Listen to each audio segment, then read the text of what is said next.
माहिती नाही, माहिती घेऊन सांगतो. शेवट सरकारने कुठल्याही पोस्टवर नियुक्ती करताना त्या संदर्भातली माहिती घेऊन केली आणि कुठल्यावर जर आरोप आहेत किंवा काय आहे तर ह्याची माहिती मी तरी अद्याप घेतलेली नाही.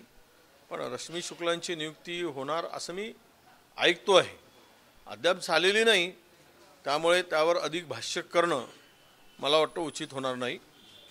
तर न्यायालयाने क्लीन चिट दिल्याची माहिती आता सर्वत्र सांगितलं जात आहे. फोन टॅपिंग प्रकरणात खुद्द प्रदेशाध्यक्षांचा सुद्धा त्यामध्ये फोन टॅपच्या संदर्भात त्यांचं नाव आलेलं होतं.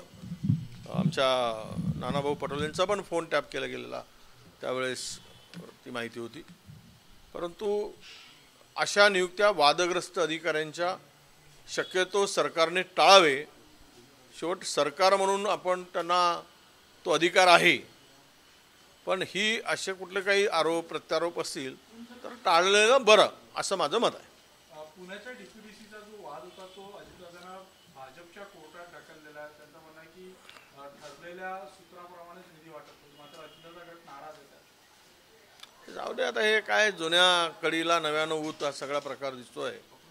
एकतर एकीकडे सत्तेमध्ये राहायचं, सत्ता उपभोगायची आणि निधीवरून मग आपसात नाराजी भांडणं दाखवायचे आणि लोकांचं मत आहे ते किंवा लोकांचे प्रश्न आहेत त्या प्रश्नाला बगल द्यायची. सगळे निधीवरूनच भांडणं करायचं आहे आणि ते गेलेच निधीसाठी आहेत, फंडसाठी, पैशासाठी. ते ओपन बोलतात की आम्हाला सरकारची तिजोरीतून हिस्सा मिळावा यासाठीच आम्ही गेलो आहे. तर मग काय करणार, काय दुसरं तेच करणार. प्रकाश आंबेडकरांनी म्हटलेला की आमच्यासाठी महाआघाडीची दारं अद्यापही बंद आहेत, कोणामुळे बंद आहे स्पष्ट नाही. नाही, त्यांच्या मला नाही वाटत की ते काय प्रकाश आंबेडकर काय म्हणतायत.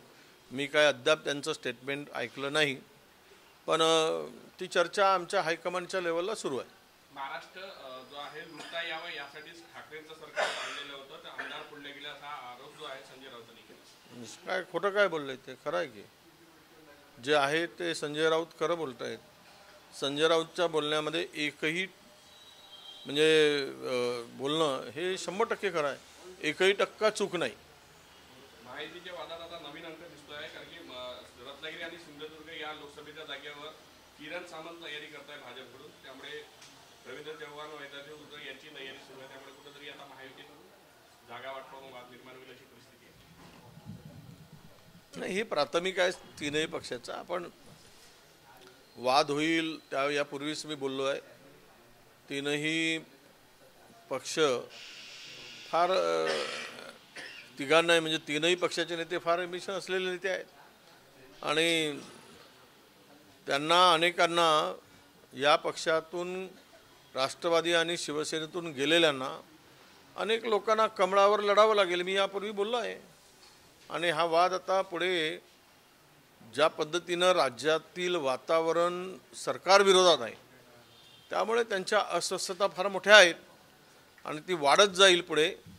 आणि यामध्ये लोकसभेपर्यंत काहीच होणार नाही, कारण नरेंद्रजी मोदी साहेबांना ती लोकसभा जिंकून काढून घ्यायची आहे. त्यानंतर खरा खेळ सुरू होईल असं मला वाटतं. फडसरकरांकडे डीजीपी पदाचा कारभार दिला, त्यामुळे कुठेतरी रश्मी शुक्ला वेटिंगवर आहे अशी चर्चा आता नाही. त्यामध्ये मी काय सांगू, रश्मी शुक्लांना आणायचं ठरलं का हे सरकारला ठरवू द्या, त्यावर मग आमच्या प्रतिक्रिया आम्ही देऊ. नवीन वर्ष सुरू झालेलं आहे, तुम्हाला काय वाटतं हे राजकीय नवीन वर्ष कसं असेल? निवडणुका काही नवीन संकल्प, नवीन वर्ष, नवीन आशा, नवीन संकल्प, नवी भरारी, नवी स्वप्न हे प्रत्येकजण मागत असतो. 2024 कोणीही किती आमचे विरोधक स्वप्न बघू देत, ती स्वप्न इंडियाचेच पूर्ण होणार आणि महाराष्ट्रामध्ये महाविकास आघाडीचे स्वप्न पूर्ण होणार आहेत. त्या स्वप्नाला बळ नक्की जनता देईल आणि ते स्वप्न आशा आकांक्षा जनतेच्या आहेत ते पूर्ण करणारे ठरतील.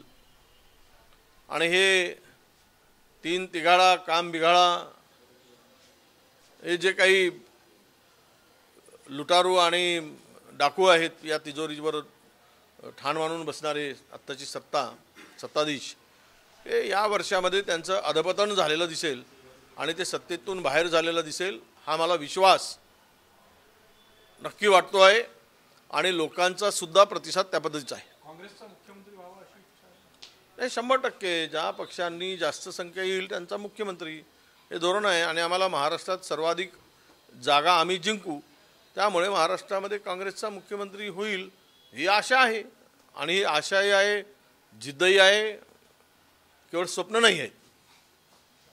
ओके.